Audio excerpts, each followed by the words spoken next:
A video is trending on social media which suggests that it was founder of the Living Faith Church International, Bishop David Oyedepo, who ordained and commissioned founder of the Dunamis International Gospel Center, Pastor Dr. Paul Enenche, into ministry. The video captured years ago where Pastor Dr. Paul Enenche was delivering a testimony session at the Living Faith Church program. The video captured the moment Pastor Dr. Paul Enenche was seen telling Winners Chapel congregants that Bishop David Oyedepo commissioned him into ministry. These were words from Pastor Dr. Paul Enenche from years ago, according to the video clip circulating on social media.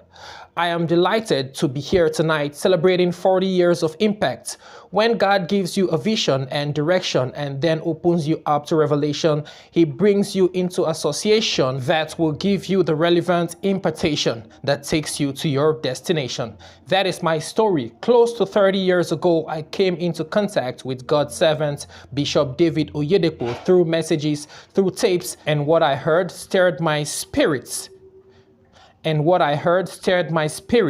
first message I think I heard was unveiling the realities of the supernatural realms, and my heart was stirred, and I continued to listen to the message until one day I saw in the dream of the night, He poured oil on my head. I had never met Him. We had never seen. I didn't even know how He looked like, but He anointed me in the dream. And then after getting newly married, after 27 years ago, we heard that He was coming into town to the city of Jos where we were, and we traced Him to where He was. And then I shared with Him what I saw in the dream, how I had listened to several of His tapes that changed my life. And He said, okay, I'm going to do that practically. So He poured oil practically in the physical, and then that was the beginning of very great, unprecedented, unimaginable impact. Shortly after that, God sent us to the city of Abuja to start ministry,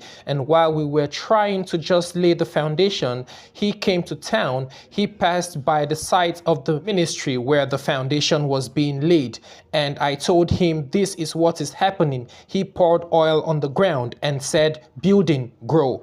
And within 7 weeks, the building grew, and by the first anniversary of our church, that structure, that hall and sanctuary was filled, and we had 5 canopies outside that was filled. And then the impact continued until the Glory Dome dedication. He broke the ground, and then the building started. Founder of Omega Fire Ministries, Apostle Johnson Suleman, has cautioned ministers who bring in worldly trend of dance steps into the church. According to the preacher, while speaking to members of his congregation, he stated that the world is supposed to copy from the church and not the reverse. According to him, the problem of the church today is that nothing is sacred anymore. He said, and I quote, "The problem in the church of God today is that nothing is sacred anymore.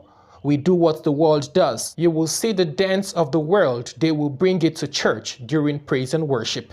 Any dance you see now in the world, I think now they say it's the gwa gwa gwa gwa. You will soon see it now in church. Oh, just wait." So we do not even know the difference between the world and the church anymore. Why? No standards. The world is supposed to copy from the church. You see Fatima and Joy. Both of them enter into the university, and from 100 level, you see Fatima cover herself with hijab up to 200 level, 300 level, and then 400 level. Fatima is still on her hijab, while Joy came with small earrings, and then in 200 level, the earrings become bigger. She buys trousers and weave-ons, and her standards begins to drop and change.